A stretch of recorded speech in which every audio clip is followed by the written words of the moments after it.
Y'all know what's going on. It's time for another episode of Doing Time with Joe. I'm your host, Joe Baker. Look here, y'all. I got a question for those gang affiliated brothers and sisters that listen to my show. Are you really about that life? That's my question. Are you really about that life? I asked you that question because the other day I was talking to some guys that I know. We were all talking about a mutual friend of ours that had been killed a few months ago at another facility, right? And the conversation was troubling to me because they thought that the way he went out was gangster. I thought it was insanity. I thought it was crazy. I thought it was a waste of life. And I didn't understand how they saw it any other way. But the conversation went all kinds of ways. And I'm going to share how he died and pieces of that conversation with you because I want to know what you think. I want to know what you really think about this, right? Okay? This is going to be a good one. Pay attention to this one, y'all. Pay attention. The name of this episode is That Ain't Gangster.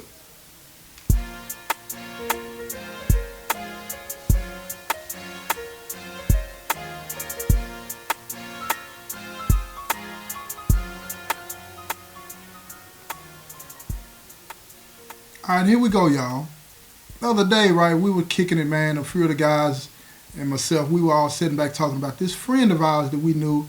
He had gotten transferred away from this facility almost a year or so ago, maybe longer than that, right? Good dude, young dude. He's crippin', you know what I'm saying? But he was a young dude, and he wanted to get out and go on with his life and take care of his daughter and whatnot. But the other week we heard a troubling story about him getting into an altercation at another prison with another Crip, one of his Crip brothers, right? And let me tell you what this was about, okay? The young brother, he had gotten out there on drugs, and the story is that, he was on that hair. You feel me? That hair in here, it takes you down through there. It takes you down through there no matter where you're at. But in here, it's just really, really bad because it's a limited supply of this stuff that floats around in these facilities. And now, it's plentiful, but not like on the streets. Let's put it that way, right? And they charge your lights out. So this brother, from what I was understanding in the story, is that he was using whatever means he had to get, his fix every day. Lying to people, tricking people, promising this, promising that, or whatever the case may be. So one of his brothers was the one that was supplying him with, to get high, right? So at the end of the day, this brother got tired of him lying to him about paying him his money for the dope. So they had words. They calling each other out of name. Now keep in mind, ain't now one of them, suckers. Both of them have a reputation of being able to hold their own in any kind of situation. They've been to battle together back to back, all of that type of stuff. So it wasn't an issue of you say this, I say that, and they back down. It just wasn't going to be, from my understanding of both of these individuals. Now, at the end of the conversation, both of them like, man, you go get your knife, I go get mine. And we can let it do what it do. And they did that. I mean, the way this story came to us, it's like TV. They went and got their pocket knives and met in the middle of the floor. And I'm talking about they went at each other and they were sticking each other relentlessly. I'm talking about sticking each other, not scratching, poking, sticking. They were doing it to each other and it went on for, they say, about 8 minutes. Well, the young brother that I know, that I'm cool with, he got hit a couple of times in a couple of places that made him drop down to his knees and he couldn't get back up. The other brother, he was pretty bad, but he ended up hitting dude, the one, that I know, in the jaw, knocking him on down. And then he limps away. Both of them are stuck pretty bad, but the one that I know is stuck in a way to where if he doesn't get some attention, he's going to die, which is exactly what happened. He died in the middle of the floor in the pod in front of everybody. Nothing could be done. They said he had 20 plus holes in him when he was, seen at the hospital, in the morgue, or whatever the case may be. Fatal wounds. The other guy was in the hospital in critical condition. And we were talking about this, and I'm listening to what the brothers are saying, and I was like, man, this is terrible. You feel what I'm saying? And a couple of the guys that was in a part of the conversation, they were gangsters. You know what I'm saying? They were Crips. And they were young. And this is what they said. And it blew me away. They both said, man, that was gangster right there. If I got to go out, that's the way to go out if you gin, right? I looked at both of them and I'm like, explain that, man. What's fascinating about the way he died? What's fascinating about the way that brother's in the hospital in critical condition? If you live that lifestyle, that's how it ought to be. I said, really? You believe that, right? And he was like, yeah, both of them said. I said, well, have you ever had a pocket knife in your hands? I said, you at this facility where it's laid back. Have you ever had a pocket knife in your hand? And both of them was like, yeah. I said, have you ever stuck somebody? Have you ever made a knife, a piece of steel go through somebody's flesh? And both of them were like, no. I said, and you don't want to. I said, you don't know what that's like. And thinking that the way they went out, especially the brother that died, the other one ended up getting better and out of the hospital. Now he's facing a murder charge, okay? But the way they went out, that is not gangster. That's insanity. If you are about that life and you think that at the end of the day, it's worth you getting in the middle of the floor in front of everybody with a pocket knife and stabbing each other until you fall down dead, you have problems. You have problems. You have given up on life. You don't know what direction you're going. You can't care nothing about your family. You can't care nothing about your kids. Now keep in mind, the young brother, he had an addiction problem. I'll give him that. He had an addiction problem and he should have been getting help for that. But that's hard to do in here. It's hard to do in here. The stigma that's attached to that and asking for help and all this and that in here, it's way worse than out there. But to think that this is the way you live your life and you get props for that, that's what blew me away. That's what blew me away. I'm sitting here thinking, you know what I'm saying, while we're talking about it, I said, man, wait a minute. So if this is how you want to live, and this is what you think is cool for people that live that lifestyle, you don't care nothing about nobody that's not a part of the lifestyle. If you'll do this to your own, I can only imagine what you'll do to somebody that don't represent what you represent. And I said, that's why you got people out there that want the laws changed and make them tougher, to put people like you in here forever. So when I started talking to them like that, they looking at me like, why you tripping like that, Joe T? I said, look, it ain't about that, man. I said, I've been locked up for longer than both of y'all been alive. But at the end of the day, if you really believe that that was real, then these people might be on to something when they say, put your butt in here, man, and leave you in here. Because that type of thinking right there is insanity. That's insane. Because if you think that standing in the middle of a pot and stabbing each other is gangster, what else do you think is gangster? Riding up and down the street shooting at people? Robbing people's houses? Selling dope on their corner where their kids can't play? What do you mean that's gangster? And one of them told me, he said, man, look here. Gangsters do what they want to. Suckers do what they can. Now, both of these guys are young. I've heard that 1,000 times, and I used to say that myself. But I looked at both of them and I said, look here, man. I've been where y'all going, and that life is stupid. Gangsters do what they want to. Now, you don't do what you want to. That's not how the world works. You do what you want to when you live in a righteous life. Because you know when you live in a righteous life and doing what you want to do, it's going to be within the bounds that don't cause problems to nobody else. That's when you do what you want. You do what you want to do when you're doing the righteous thing, not the unrighteous thing.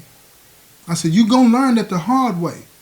I said, so when you find yourself in a situation like that young brother that I know that lost his life because he didn't know how to back down, he didn't know how to go ask for help, then you're going to be sitting there as you taking your last breath wondering, could I have done this different?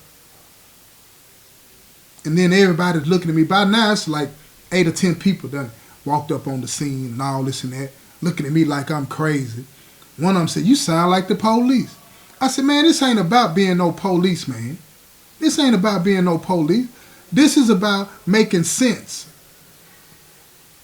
I don't want to have to get into no altercation with nobody. This is what I'm telling them. Nobody. But most importantly, why would I want to do something like that and hurt one of y'all? Why would you want to hurt me? Over a few dollars? I don't know how much he owed the brother. Whatever it wasn't worth his life. And then I heard that the brother, the one that did the killing, he's out of the hospital now. He's in the whole pending murder charge and all this and that. I heard that some of the wounds that he got is so bad on his arm, he might not even be able to use his arm anymore. So now he's a sitting duck. Sitting duck if he's going to continue to live the lifestyle. He got one arm to use now. I bet he ain't about that life no more. But see, that's the thing when you live in that world, man. When you live in that world, your mind becomes so polluted that you think the worst things in the world are the best things in the world. You think the most wrong you do is the right thing to do. You get to live in your life in a way where you don't even recognize the humanity in another person, that you're willing to take their life for a few dollars, for a code, a creed, or whatever the case may be. It don't even matter. And that's where we get it backwards. Constantly believing that we can make a decision from a distorted place that makes sense. It's no way. It's no way. And I hear a lot of people always talking about it's about choice. You make a choice to do this, you make a choice to do that. This is what I submit to you, all of you that's listening. And I want you to chime in on this and let me know what you think about this. Don't just listen to this episode. I need you to hit me up and let me know in my comment section what you think about what I'm about to say and the rest of this episode. Can a person really make a conscious choice when they see the world from a distorted place? They have a distorted view of the world. Are you really making a conscious choice? I submit that you're not. I submit that you can't. Because if your mind is messed up, and it may be messed up from some trauma that you've been through, I know y'all probably tired of hearing me say that, but trauma is real. And trauma can come in many ways, shape, form, or fashion. But if you're making a decision based on some kind of traumatic event that happened to you in your life that made you see the world in a distorted way, in a dark way, then I submit that you're not making a conscious choice. You think you are, but you're not. Because I think a lot of people feel like that you have to be totally diagnosed with a problem and on some type of medication before people would say something's wrong with this person. I don't believe that. I think more people are not diagnosed, more people are not on medication than that need to be. And they're going through life making these reckless bad decisions, riding down the highway, shooting at each other because somebody shoots you the bird or somebody cuts you off.